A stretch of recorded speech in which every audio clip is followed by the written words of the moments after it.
So as I said, I'm Ben Shuman, and I'm also going to be co-presenting with Captain Jonathan Rash.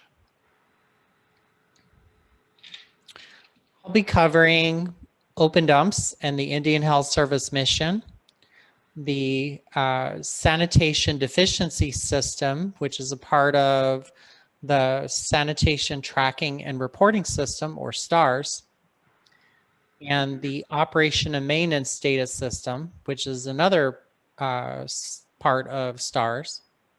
And then I'll also talk about some data quality improvement efforts that Indian Health Service has been engaged in the Operation and Maintenance Data System, or OMDS, specifically on the open dumps data that's in that system. And then I'll briefly touch on EPA's Tribal Waste Program Assessment Form before handing the presentation over to Captain Rash. So the mission of the Indian Health Service is completely focused on American Indians and Alaska Natives. Specifically, it is to raise the physical, mental, social, and spiritual health of American Indians and Alaska Natives to the highest level. So this is a healthcare mission, and as you probably know, the Indian Health Service operates a number of direct healthcare facilities and also engages in a number of activities that are related to healthcare, including public health, and sanitation is a part of that overall public health mission. So how did Indian Health Service become directly involved in addressing open dumps? The Indian Lands Open Dump Cleanup Act directed the Indian Health Service to partner with EPA and the tribes to identify locations of open dumps and develop an inventory, to assess health hazards presented by open dumps, and then to provide technical and financial assistance to clean them up.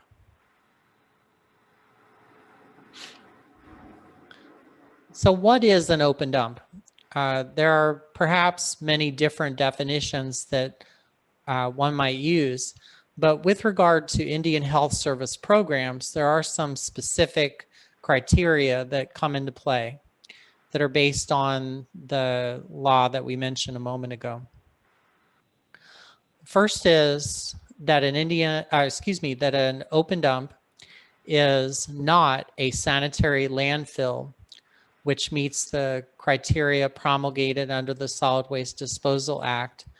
So it's not a landfill. If something meets the criteria being a landfill at 40 CFR 258, then it's not considered an open dump.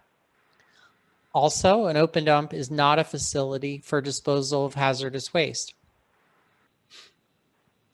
Next, an open dump must be on American Indian or Alaska Native land as defined in the Indian Lands Open Dump Cleanup Act. And that definition that's in that act is not necessarily the same as using the concept of trust lands. Instead, it focuses on lands that are within reservation boundaries, allotted lands, and a legal concept called dependent Indian communities.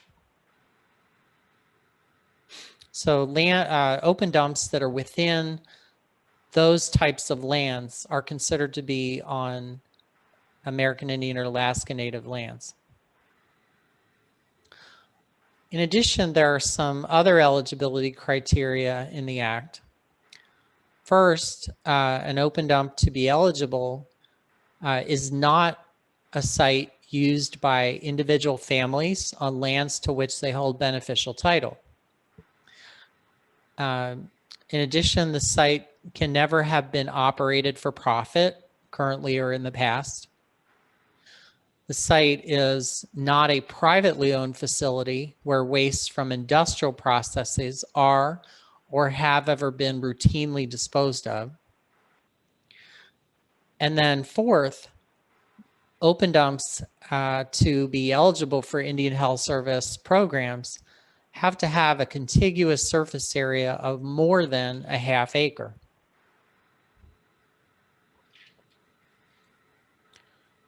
So I mentioned at the beginning a web-based software system called STARS, and many of you may be familiar with STARS.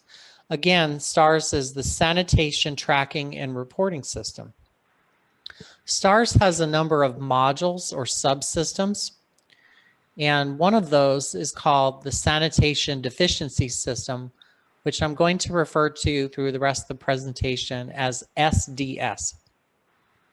SDS is an inventory of deficiencies, sanitation deficiencies, that is, and projects to address them in AIAN communities, and to some extent, even outside of AIAN communities. The Indian Health Service is required to maintain this inventory by Public Law 94-437. And it's important to keep in mind that SDS includes water, sewer, and solid waste deficiencies as well. Updated guidance for SDS was published in 2019 after tribal consultation between July and September of 2018. Eligible open dumps must have an associated SDS project. So if you think about that, what it means is that once you've met all the criteria and determined that an open dump is eligible, it's IHS's responsibility to develop an SDS project to address the open dump. However, one SDS project could address multiple open dumps. There's another important concept in SDS, and that is the concept of ready to fund.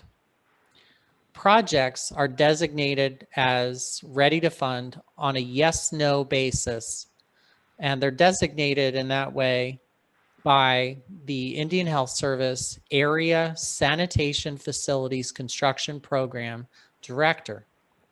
So the Area SFC Director looks to our guidance to determine whether each project is ready to fund. So all projects, whether they're water, sewer, or solid waste, have to go through this evaluation. There are some of these requirements that apply broadly to all SDS projects, and a couple that are specific to solid waste projects. Those requirements that are broad or generalized for all SDS projects include, first, that a project has to have a well-defined scope.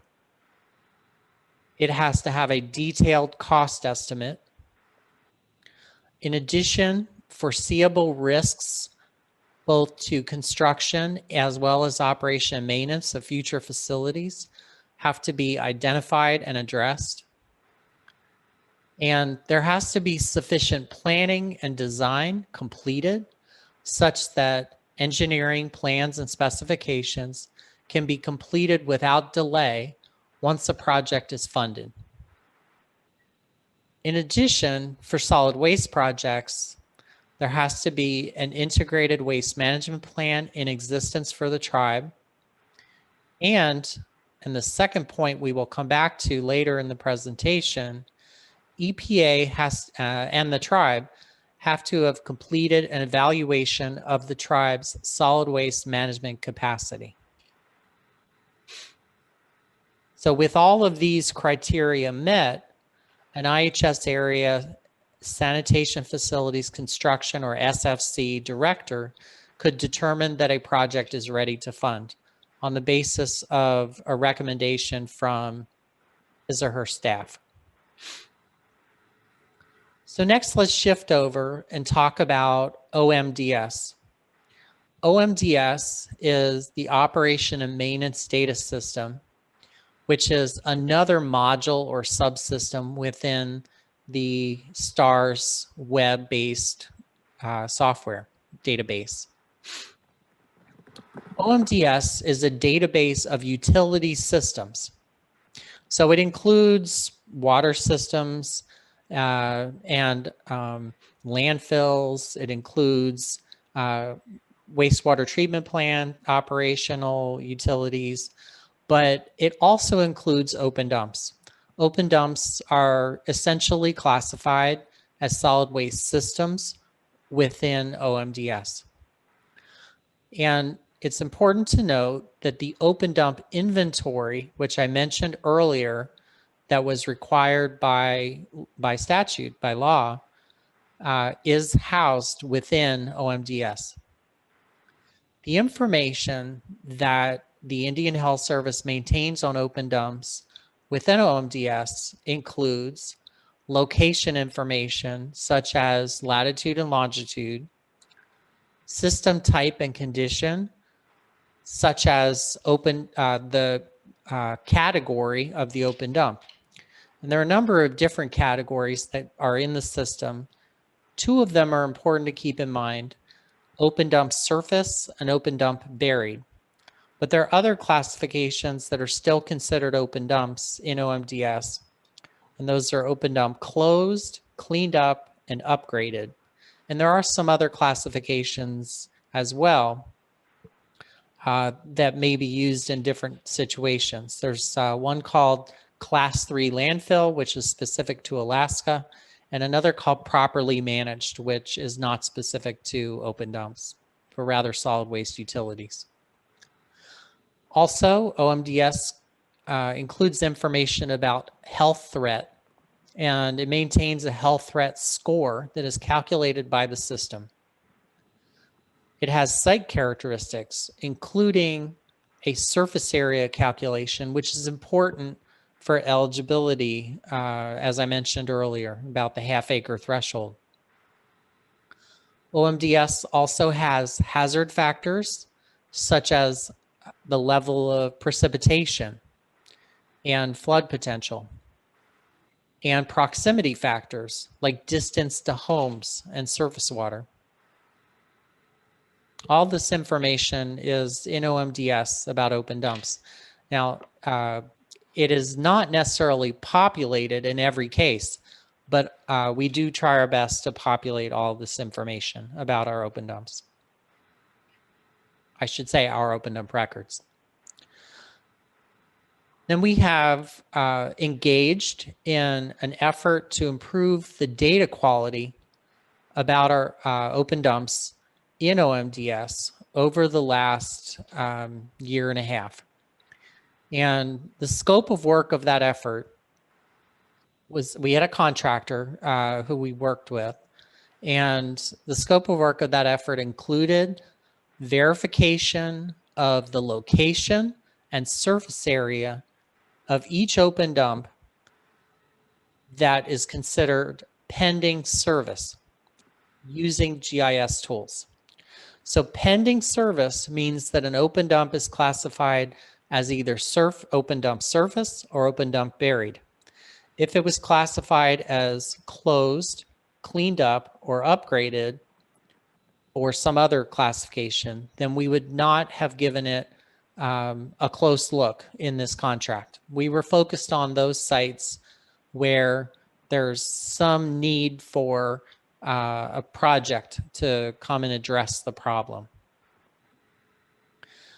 Then we flagged sites where we could not find evidence of an open dump. Actually, we found that many of the sites did not show evidence using GIS tools that there was anything there. If nothing was present according to our GIS observation, then we set the surface area value to null, or we removed a value from that particular record. We also used the GIS tools to calculate the distance to the closest homes and the closest surface water that was visible using GIS. Then we connected certain fields for these open dump records to publicly available GIS-based web services. And what I mean by that is information that's available on the internet, generally from government databases, from different agencies and departments, with information such as flood potential, precipitation, site drainage, and also land classification. And we connected this information to the records in OMDS. We also made some changes to the user interface of the OMDS system through, if you're familiar with this system, if you've accessed it before, then you're familiar with the system filter form that helps you to search for OMDS records. We made some changes to the system filter form to make it easier to search. And we made some minor changes to the details screen. For example, showing the flags that I mentioned earlier. Then IHS reviewed each proposed change and worked with our area offices. We have 12 IHS areas, and a decision was made for each record as to whether or not to make the change the contractor had recommended or not. So what's the status of the contract? It is done except for the work in our Albuquerque IHS area. And we expect full completion of the contract by October 15th, which is coming up pretty quickly. And I'm going to talk about the results a little bit here. Note that there were 3,173 records at the time the contract was initiated that were pending action. And right now, or at least at the time the contract was mostly complete, 1,402 records had a null surface area and were flagged that nothing was found in GIS. So let's look at this. We can see a couple slides that show the results of the data cleanup effort. And this shows that 78% of the sites that were reviewed had no evidence of an open dump and therefore were flagged. Now, we didn't delete any records. We simply flagged them if we couldn't find anything. And so 78% showed no evidence using a GIS tool. So why is this? Does this mean that there's nothing there? Maybe. In some cases, it may be true that an open dump has been cleaned up or removed for some reason. It's also possible that in some of these cases that GIS is not a perfect tool to view the site. For example, maybe there's too much tree cover. That could be a problem in some areas. So we're not saying definitively that these sites are gone, but we believe that some of these sites probably are gone. Next, let's talk about the surface area. Remember that if we couldn't find anything, then we set the value of the surface area to null. And 1,951 records had their surface area either already null or set to null as a result of this contract. Additionally, 13 records already had a value for their surface area of 0. Another 701 records, as of completion of this work, show a surface area that's too small for eligibility in our program. But another 507 are eligible for action by IHS and should either already have SDS projects in our system or should have them developed in the near future. Next, let's talk about the locations of the sites. It's important that the sites be located on American Indian or Alaska Native lands. And we found that about half of them were on AIAN lands. This tells us that about 1,064 are probably eligible based on surface area, location on Indian lands, and evidence that there's something there in GIS. Our next steps are to confirm that sites are actually gone if it appeared that they were gone based on the GIS review, and then to further improve the data and create new SDS projects where there's not an SDS project, and update our inventory and report to Congress. I do want to very briefly mention the Tribal Waste Program Assessment Form. It was developed by EPA. It's an EPA form. IHS does require that the form be completed and signed before a solid waste project can be considered ready to fund, as I mentioned earlier. Ready to fund is also called Tier 1. The form is a tribal self-assessment, but EPA recommends the assessment to IHS and provides a copy to the IHS area office. So with that, I will turn this over to Captain Jonathan Rash. Thank you. Thank you, Ben. Again, this is Rebecca, the moderator. I am following the chat and capturing questions. There will be time after the presentations for Q&A and clarifications. Thank you. Hey, everybody, this is Jonathan. Can you see my screen and can you hear me? Yes. Yes. Okay, awesome, thank you. Yeah. So good morning, everybody. As Ben previously mentioned, my name is Jonathan Rash. I'm the Deputy Director of the SFC program for California area IHS. Before I worked in the area office, I worked as the district engineer in Escondido in Southern California for several years. And at the beginning of my career, I worked in Western Arizona in Parker and Yuma, serving Crit, Cocopah, and Quitsan. So I've had the opportunity to work with several of you over the course of my career. I'm going to cover some of the same ground that Ben just covered, but from a different perspective. Imagine that you're a tribe that has open dumps and you want to get funding to get those open dumps cleaned up. Well, actually, you might not have to do much imagining. Maybe this is what you're faced with right now. I'm going to go through a step-by-step process to ensure that your open dumps get the best chance of getting IHS funding. And advance, thank you. The first thing you need to know is where your open dumps are. I know it sounds silly, but here's the thing. We have records in OMDS of hundreds of open dumps without any reliable information about where that dump is located. Maybe somebody thought it would be obvious where the dump was located, but that was 20 years ago. The person who discovered the dump no longer works for the tribe, and whoever's working for the tribe and IHS now are clueless. They don't know where the dump is.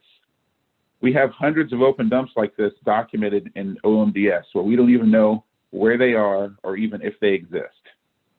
So the very first thing you need to do is you need to get a precise location of the dump. Take a GPS reading and record the latitude and longitude to at least 5 digits after the decimal, like you can see here on the screen. If you don't have a handheld GPS, you can get an app for your phone that will give you GPS coordinates at this level of precision. Sometimes you might have difficulty getting good GPS coordinates. If the dump is in a canyon or there's a lot of tree cover, maybe you can't receive the satellites. In that case, get a GPS location in the closest place possible to the dumps where you have some accessibility to the sky. And then from there, provide detailed directions for how to get to the dump using landmarks and compass directions. If you have multiple open dumps, I would definitely encourage you to create a map showing where all the dumps are. But don't skip this first step in the process of getting GPS coordinates that are accurate GPS coordinates for each of your dumps. Now, this part can vary a lot from one dump to the next. Do you have any records about the open dump that you're looking at? Was it ever operated officially? And if so, do you know how long it was run and what kind of waste it was that it accepted? How long was it in use? How long has it been since it was in use? How much waste is on the surface? You can see it right there. And how much more waste is buried and not visible? Do you know anything about whether there were hazardous wastes or other unusual types of waste put in at the dump? I know you almost never find these records on paper, but sometimes you'll find someone who has personal knowledge. If you know someone who has knowledge about the dump, ask them and write it down, document it, put it on paper. At the same time, let's be realistic. There's a good chance probably you don't have much knowledge about the history of this dump. So what's the next best thing, and something you should do regardless, is take pictures. Take a lot of pictures. Document every type of waste that's in there. I would say err on the side of taking too many pictures rather than not enough pictures. Because whenever it's time for you to document what types of hazards exist in this open dump, the pictures are going to tell the story. As Ben mentioned before, IHS cannot fund the cleanup of any dump smaller than a half acre. Furthermore, the risk scoring of the dump, which we're going to talk about in a future slide, depends on the area of the dump and the volume of waste in the dump. Taking a precise measurement of the area and volume could be extremely difficult, especially if some of the waste is buried underground. However, you can take some measurements and make a reasonable estimate. You may have a long measuring tape, like what you see the guys using there in the picture, a measuring wheel, which is a wheel that you roll on the ground and it goes click, click, click, and every time it makes a click, it's rolled a foot, and it's adding all of them up on what's kind of like an odometer, right? Even better yet, if you have a good GPS and you can take accurate GPS locations of the corners of the dump, you can use that data to calculate the surface area. Now, when we're talking about half an acre equals 21,780 feet. So if your dump was a perfect square, it would have to be at least about a square with about 150 feet to a side, 150 by 150. If it was a circle, it would be a diameter of about 170 feet. If it was a rectangle, it could be 20 feet wide by 1,100 feet long. It could be 80 foot wide by 280 foot long. You know, and of course, there's no dump out there that's a perfect shape. So you're going to have to make an estimate and simplify. Sometimes this can be hard to calculate, and I would encourage you to ask for assistance from your local IHS engineer to help with gathering this information and calculating the surface area and the volume. But if you can take a few preliminary measurements for starters, it'd be a great idea to get a ballpark idea if the dump is smaller than half an acre or larger than half an acre. Another thing I want to note, dumps are almost never one big discrete pile of waste. There may be scattered dumping in an area, several small piles in one area instead of one big pile. A good rule of thumb that you can use is if there's less than 100 feet between piles, then they're considered the same dump. If there's more than 100 feet between the piles, then they would be considered separate dumps, and they should be documented as separate open dumps, not as the same dump. So now that you've found and GPSed each of your dumps, you've taken pictures and you've measured them to see which ones are larger than half an acre, now you need to conduct a risk assessment for each dump. So I'm going to show you this form, this IHS form, over the next several slides. You would fill out this form separately for each dump that's half an acre or larger. Ask your local IHS field office for a copy of this risk assessment form. Or if you want to email me or Ben, I'm sure we'll be happy to do it as well. Our contact information is at the end of this presentation, and we'll be happy to email it to you. What I'm showing right here on this slide, this is the very beginning of the form, just the very basic information about the tribe and the dump itself. So the first thing you need to do for each dump is document which of the items shown here are in the dump. You don't need to count. You just need to know if those items are present or not. Check the box if it's there. Don't check the box if it's not there. Theoretically, every one of these things that you see on the slide could be in your open dump. but make sure that whatever you're saying is in here, you have pictures to back it up. If you're going to say, we have drums of unknown items that might be pesticide right here, that's fine, check the box. But, you know, we're going to expect to see a picture showing that, right? Same with scrap tires or abandoned automobiles, whatever. Now notice here, some of the items on this list are classified as hazardous wastes. These things can contribute to the hazard score of the open dump, but IHS cannot fund the cleanup of hazardous wastes. These hazardous wastes will help with your risk score, but cleaning up hazardous waste is not eligible for IHS funding. I'm going to talk about this more in a few minutes, but I just wanted to point out that. Continuing with the form, you'll also see that you need to document how much rainfall the area gets, how likely it is that site drainage could result in pollution of groundwater or surface water, how likely the site is to be flooded, and how frequently the site's covered with soil. These factors relate to how likely the dump is to result in drinking water contamination. Moving on with more of the slide, or more of the open dump assessment, this slide shows how likely it is that the open dump will harm the public directly through unrestricted access. Is the trash burned? And if so, how frequently? Is there any fencing or access restriction? Is the public aware of the dump? Are they concerned about it, or are people not even aware that this dump exists? The final part of the risk assessment asks how close the dump is to groundwater, to surface water, and to homes. So you take all this information, and with this, a score can be calculated. You have 3 different elements to this score: the site score, the hazard score, and the proximity score. The site score is based on the area of the dump and the estimated volume within it. So these measurements that you took of the area and of the volume, those go directly into this area score. The hazard score is based on the previous 3 slides I just showed you of this risk assessment form. What's in the dump, how much rainfall it receives, how likely it is to drain to surface water or wastewater, and whether public access is restricted. The final proximity score is just based on the information to the left of this slide. How close is the dump to groundwater, surface water, or homes? Based on these 3 scores, each dump receives an overall score. If the overall score is 250 or less, it's considered a low-risk dump. If it's between 251 to 400 points, it's considered moderate risk. And if it's more than 401 points or higher, it's considered high risk. So now, if you've completed all these steps up to now, then it's time to pass the baton to IHS.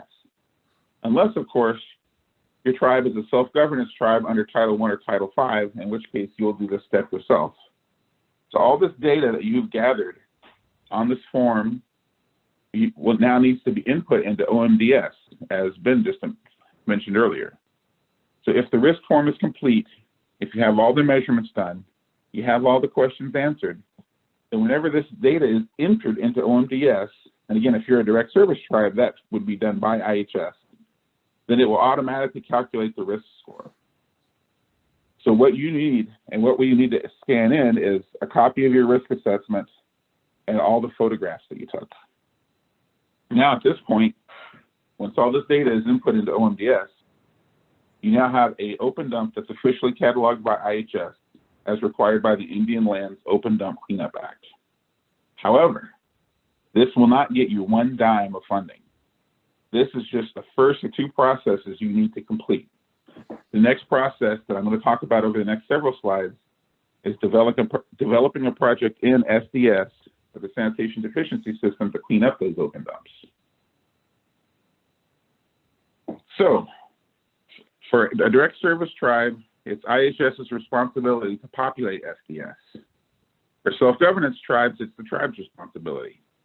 However, several of the items that we need for SDS are items that the tribe has to do. So whenever we talk about an IHS solid waste project in the Sanitation Deficiency System, meaning something competing for funding, we basically have to have 3 things that need to happen in order. First, the tribe needs to have a written plan for how it's going to handle solid waste, both the routine collection of solid waste and how it's going to handle illegal dumping and other such activities. These things are put together and documented in a solid waste management plan. Then the tribe needs to have a long-term solution for disposing of solid waste. That could be a contract with a collection and disposal company. I think that's something a lot of tribes do. You have a contract with Waste Management or EDCO or something like that. It could be a tribally run collection system or a transfer station, possibly even a tribally run landfill. Once these two conditions are met, you have a written plan and you have a long-term solution for disposing of solid waste. Only after that will IHS fund cleanup of open dumps. The reason for this sequence of events is to give the IHS and the tribe the best chance to make sure these open dumps don't come back again after we clean them up in the first place.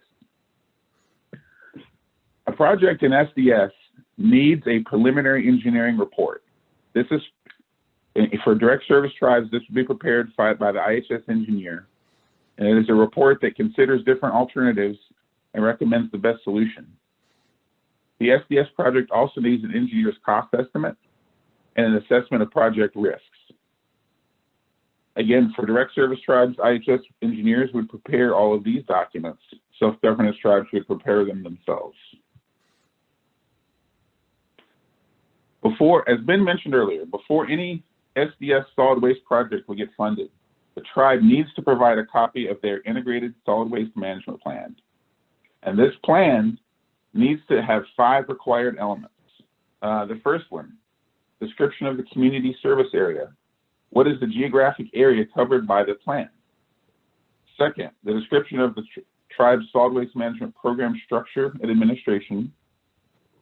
Third, the description of the tribe's current and proposed solid waste management practices. Fourth, a description of the funding, sustainability, and long-term goals of the tribe's waste management plan. And then finally, fifth, documentation of approval of the plan by the appropriate governing body, which could be the tribal council, a utility board, or other entity that has authority. While IHS cannot provide funding to clean up open dumps without a solid waste management plan in place, IHS may be able to provide limited planning funds to help the tribe with the preparation of the plan. If you're interested in this possibility, ask your local IHS engineer for more information. Typically, you'll need to have open dumps documented in OMDS and an SDS project for a solid waste need before IHS can potentially provide those planning funds. Also, as Ben mentioned, every solid waste project in SDS needs a solid waste capacity assessment completed and uploaded. This document is basically a certification by EPA that the tribe has the technical, managerial, and financial capacity to run the solid waste program. Ask your local EPA solid waste contact for more information. In California, you would reach out to Deirdre Nure. In Arizona, your contact is Robert Seaman, and in Nevada, it's Jenny Stevenson. Their contact information is shown here on the slide.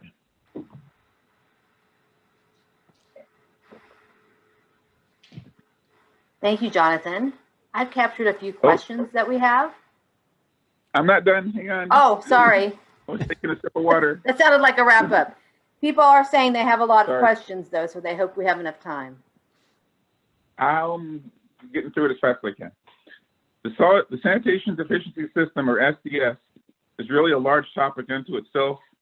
I'm going to be giving a detailed presentation on SDS on Tuesday, October the 20th at 2:30, if you want to know more information about it. But I wanted to include a few considerations here that you should include. First of all, if there are non-native homes using the dump, the cleanup costs will need to be prorated.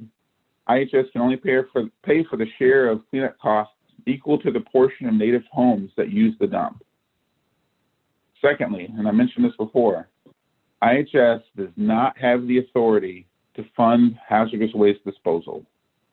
If you have an open dump that has some hazardous and some non-hazardous waste, and that's oftentimes the case, IHS can only pay for the cleanup of the non-hazardous waste and only after the hazardous wastes are removed. In this situation, you should reach out to your local EPA contacts, who I showed on the previous slide, for assistance with the hazardous waste cleanup or mitigation. And then after this is complete, IHS can fund the cleanup of the non-hazardous waste.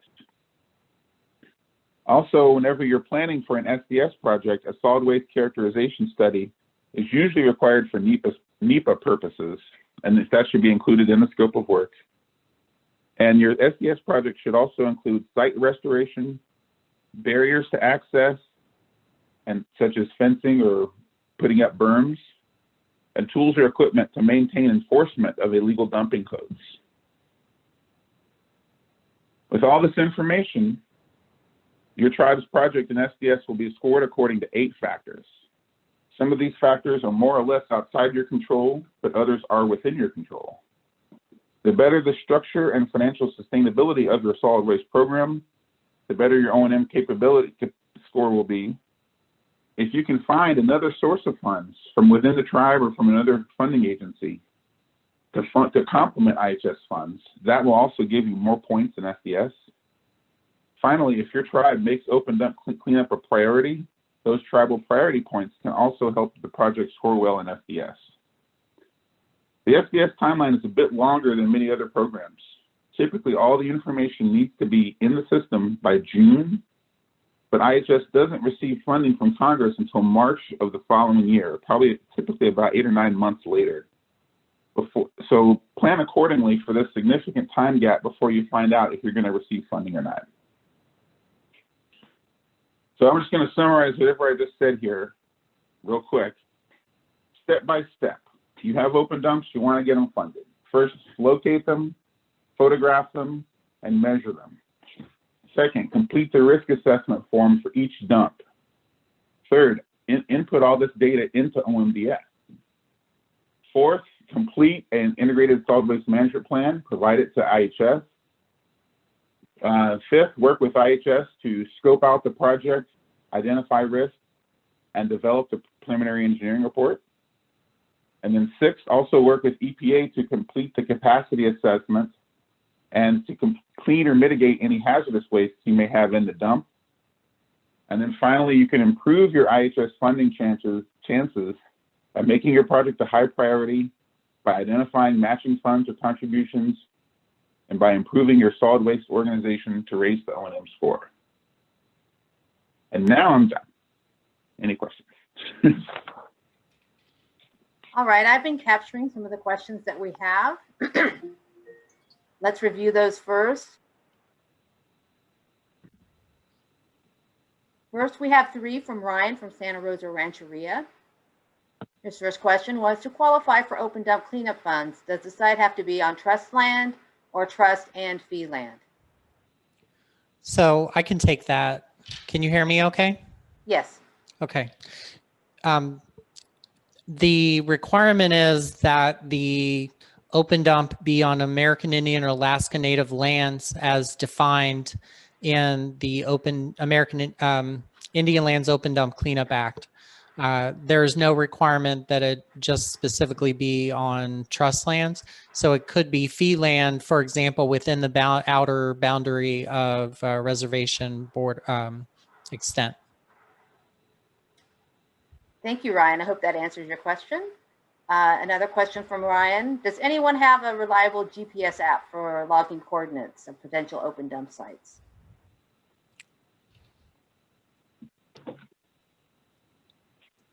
Jonathan, do you have that? Not right now. Not Okay. offhand. I wasn't prepared for that, but I'm sure. Sounds like we'll have to get back to Ryan. We'll have to follow up on that because I don't know the answer to that offhand. His third question, I think you may have answered, which was, can you elaborate on the 5-acre criteria? I think you did that. Jonathan, are you seeking further clarification at this time? Can we unmute Jonathan? Oh, I'm sorry, Ryan. Can we unmute Ryan? Yes, can you hear me? Yes, thank you. Yeah. So what if there are multiple open dump sites that are more than 100 feet apart? Would you just have to leave like a breadcrumb trail kind of connecting them? I mean, is that Does that make sense? I mean, I would say that would be 2 separate dumps that would be cataloged separately if there's more than 100 feet in between them. But what if each of them are less than half an acre? Then they Trying would to not connect qualify all- for Indian Health Service. Okay, thank you. I mean, if you're asking if it's okay to like put waste in between to make less than 100 acres, I'm not recommending that.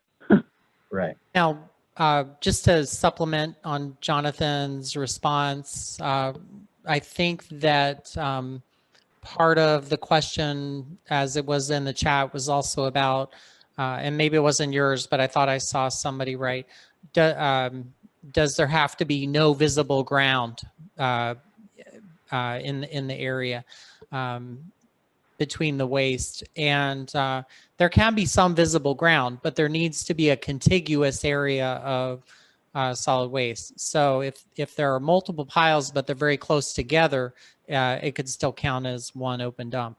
But once they start to be further apart, then they're multiple open dumps, even if they're smaller and no longer eligible. Yeah, just to add to that, I've seen a lot of situations before. Let's say at the end of a dead end road in the woods or something like that, you know, there are a lot of separate little dumps together, right? Kind of all clustered around the end of the dead end road. Well, I would say, you know, if you drew a circle around all those dumps, that's the area we're talking about. We're not talking about, as long as they're within 100 feet of each other, which typically in that situation they are. Does that answer your question? Also, I wanted to add to that at this time, we do have many ineligible open dumps in our database. And it's not our intention at this time to remove them because we recognize that entities, including EPA and tribes, utilize the OMDS database for information about what's out there. And there may be other sources of funding that would come into play. Oh, I wanted to let Ryan know that there's several recommendations for software for the GPS data collection in the chat, if you want to look there. The next question that we have is from Brenda Begay at White Mountain Apache. She says, we have issues with the tribal public. Even our tribal leaders expect cleanup of these dump sites immediately. As we all know, this is a long process. What type of outreach do EPA and other tribes recommend to our tribal leaders? Yeah, that sounds like it's not necessarily a question for IHS, so I'll defer.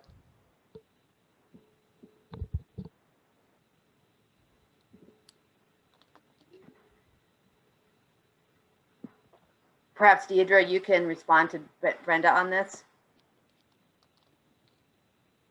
Another question from Lisa Gover from Campo. What does the financial capacity component to the evaluation of solid waste management capacity entail? Can we get a worksheet for this financial capacity review? Does the tribe get to review this and provide information here? So I just want to mention that that is entirely an EPA form and process. The only part of it that is IHS is that we utilize it in our determination of whether a project is considered ready to fund. So I, again, will defer to EPA on that answer related to the form. Hey, this is Deirdre from EPA. Can I just jump in? Yes. A form was recently completed, like within the last few months, and I can distribute that. I don't think I can grab it before the end of this call though, but I would be happy to provide that. And just to clarify, it's not actually a financial evaluation, it's like a capacity evaluation. And it is very similar to the kind of capacity evaluation that IHS has requested in the past for open dump cleanups. But it's just that they're asking EPA to do its own evaluation. So that's the evolution of the form. And this has been Shuman. Deirdre, my understanding is that the tribe fills out parts of the form and then provides it to EPA. Is that correct? That is correct, but in the cases where we've used it so far, EPA has jumped on the phone with the tribe and like written it with them because we want to make the best case for the tribe to enable them to be eligible. So we really want to support that tribe and not just let them struggle on filling this form out. Right. Excellent. Thank you. Okay, the last question I see from the chat is from Frank McGonigal. He says he doesn't understand the connection between a race characterization study and NEPA. Can you please explain? Well, this is something I only just learned about in the last year whenever we funded some solid waste projects here in California. And our NEPA coordinator said that the waste characterization study was required, I guess, to determine what environmental risks were involved in, basically dealing with this open dump. I'm not a NEPA expert to go a lot into detail about it, but this was something that we had not been doing routinely until we learned about it from our NEPA coordinator just in the last year. Now, I can say in general about the National Environmental Policy Act and NEPA responsibilities, in most cases that we're talking about, if we're talking about direct service, IHS has responsibility to complete any NEPA related requirements and evaluations. And that's something that IHS would have to determine they could, that they had sufficient information in order to do. So if IHS is determining that they need certain types of information to complete their NEPA evaluation, that they would proceed with requesting that. Now, I should note also that Title V tribes, they take the NEPA responsibility. So in the case of a Title V tribe, they would have the responsibility and control of the NEPA process. And Rebecca, I muted everybody there a moment ago, so. Thank you. Yeah, I had a neighbor getting a little rowdy. That's the last question I captured from the chat. Does anyone want to raise their hand now? I saw one other question in the chat that I didn't hear you mention, maybe. What does a well-defined scope mean? And a well-defined scope, remember, is a requirement that's not specific to open dumps. It's something that is broadly applicable to an IHS SFC director determining that a project is ready to fund. And what it means is that a project has a clear path forward.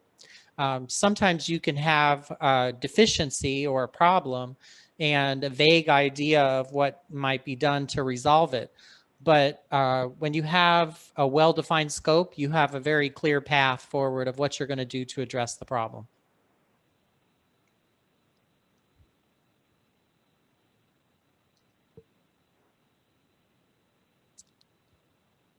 I didn't know, Rebecca, if we wanted to take any other questions. I see we still have a few minutes. Yeah. Does anyone else have any other questions?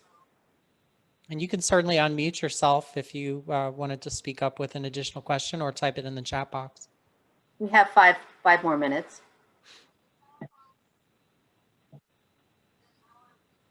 I just wanted to ask Ben, I was looking at, in the course of listening to your very helpful data cleanup presentation, I was just wondering, at some point, are you going to be sort of separating out the,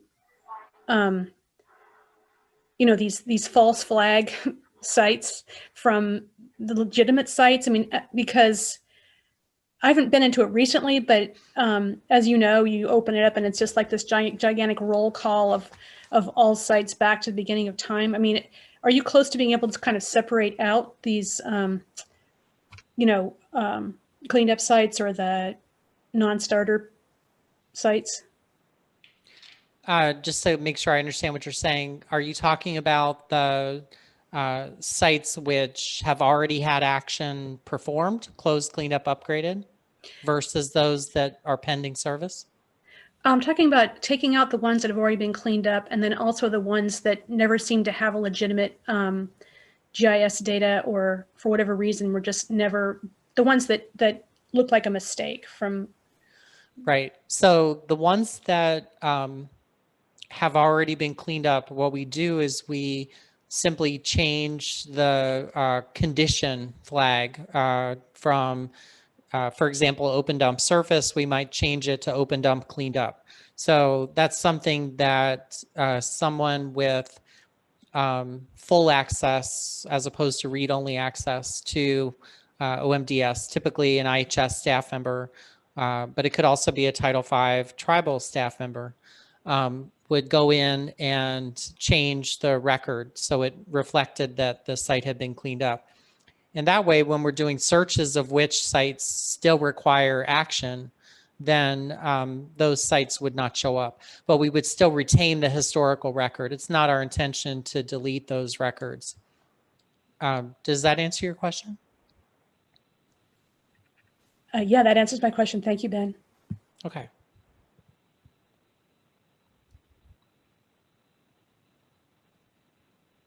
Any other questions? Can I ask another question about NEPA, the connection between NEPA and waste characterization? I don't know if Jonathan or Ben is better equipped to do this, but that's a little bit new to me. And I'm wondering, does NEPA come in because you're dealing with tribal lands and there's a concern about the unintended revealing of cultural resources? Is that what it's about? So I can speak to this very generally, as I do have NEPA responsibilities at headquarters.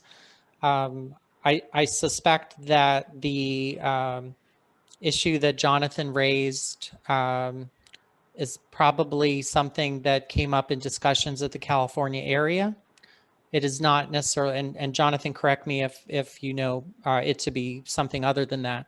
But what I can say generally is that when it comes to the National Environmental Policy Act, the agency, IHS, needs to make sure that they have enough information about every environmental resource, including cultural resources, before they can make sure that any project in an area, including cleaning up an open dump, would not adversely impact cultural or other environmental resources.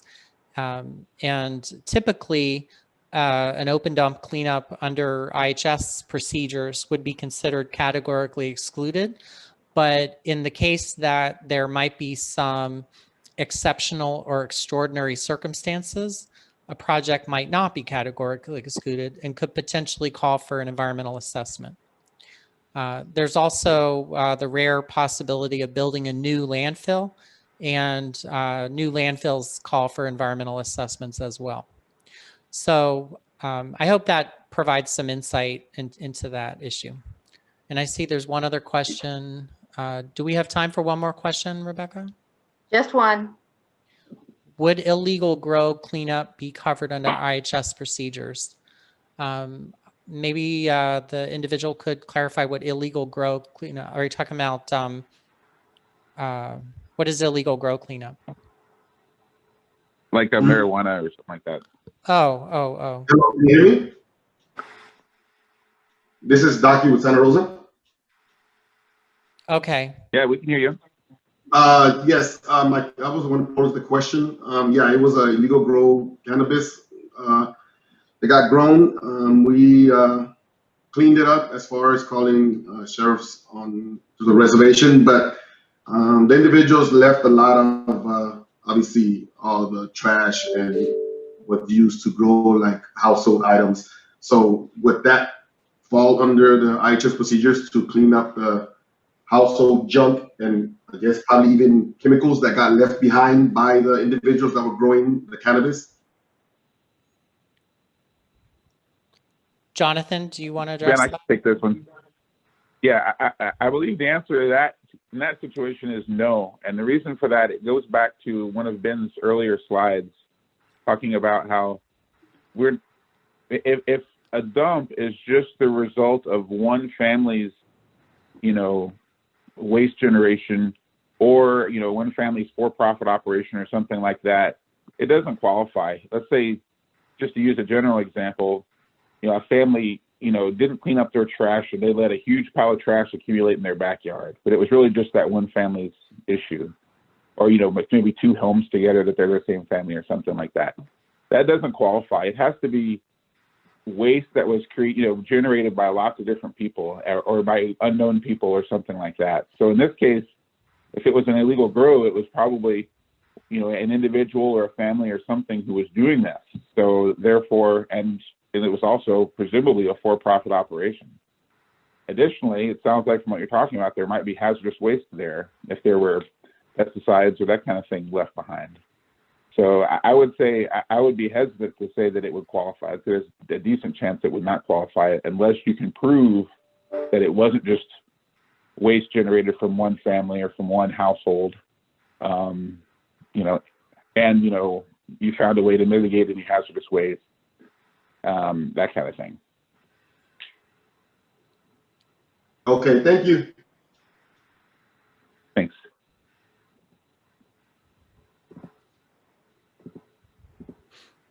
Okay, with that, I want to thank everyone for participating today. Ben and Jonathan's slides will be made available, and this session was recorded.